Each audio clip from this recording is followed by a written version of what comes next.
राधानगरी तालुक्यातील काळंबावाडी इथल्या दूधगंगा धरणाच्या गळती काढण्याच्या कामासाठी 80.72 कोटींची प्रशासकीय मान्यता आहे। प्रत्यक्षात 62.72 कोटींच्या शासकीय निविदेतून धरणाची गळती काढण्याचं काम सुरू आहे। गेली 3 महिने बोरिंग आणि ग्राउंटिंगचं काम सुरू आहे। आज पालकमंत्री प्रकाश आंबेडकर यांनी प्रत्यक्ष कामाची पाहणी केली। यावेळी घेण्यात आलेल्या आढावा बैठकीत त्यांनी अधिकाऱ्यांकडून धरणातील पाणी विसर्गाचं नियोजन, पडणारा पाऊस, सिंचनासाठी होणारा पाण्याचा वापर, पिण्यासाठी राखीव पाणी याची माहिती घेतली। गळती काढण्याच्या बोरिंग आणि ग्राउटिंगच्या कामाची पाहणी करत ग्राउटिंगसाठी वापरण्यात येणाऱ्या मालाच्या दर्जाची पाहणी त्यांनी केली।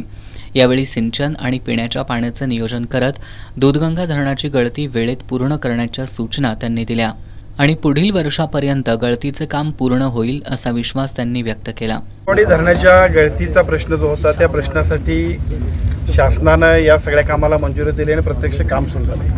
हे काम गतीनं चाललंय, त्या कामाची प्रत्यक्ष चाललेलं एकूण प्रगती आणि त्याचबरोबर अजूनही ते लवकरात लवकर व्हावं यासाठी सगळ्या अधिकाऱ्यांना सूचना देणं आणि प्रत्यक्ष कामाची पाहणी करणं यासाठी आज आम्ही सर्वजण या ठिकाणी आलो आहे। पहिल्या टप्प्यातलं काम अत्यंत चांगल्या पद्धतीने सुरू आहे आणि या पहिल्या टप्प्यातल्या कामाची गती वाढवत साधारणतः 1 ते 20 जूनपर्यंत अजूनही याच्यामधला जो काही दुसरा टप्पा आहे त्या सगळ्या टप्प्यासाठी सुद्धा अतिशय चांगल्या पद्धतीनं धावपळ आमची सगळी जलसंपदा विभागाचे अधिकारी करतायत आणि योग्य पद्धतीनं या वर्षी आणि त्याच्यानंतर उर्वरित जे आहे ते काम पुढच्या वर्षी पूर्ण होईल आणि काळंबावाडी धरणाच्या गळतीचा जो काही बरीच वर्ष सगळ्या लोकांच्या मनामध्ये प्रश्न होता त्या सगळ्या प्रश्नाला अतिशय चांगल्या पद्धतीनं आम्ही सगळ्या चाललेल्या प्रयत्नाला अतिशय चांगली यश येते। या धरणाच्या गळतीच्या कामाचं जी काय दुरुस्तीच्या कामासाठी जी काय सुरुवातीला टेंडर मंजूर झालं, त्या मंजूर झाल्यानंतर थोडासा आणखी उशीर झाला, पण प्रत्यक्षात त्याचं काम सुरू झालं। आता ते कामही सुरू झालं आणि प्रत्यक्ष कामाच्या वस्तुस्थिती तिथं कशा पद्धतीनं प्रत्यक्ष काम चाललं हे आम्ही सगळ्याच मंडळींनी बघितलं। कामाचा दर्जा अतिशय उत्कृष्ट आहे आणि त्याच्याबरोबरीनं योग्य पद्धतीचं मॉनिटरिंग की जे अतिशय गरजेचं आहे त्या पद्धतीचं सुद्धा जलसंपदा विभागाच्या आमच्या सगळ्या टीमचं काम चाललं आहे। लवकरात लवकर म्हणजे साधारणतः 20 जूनपर्यंत पहिल्या टप्प्यातलं सगळं काम पूर्ण होईल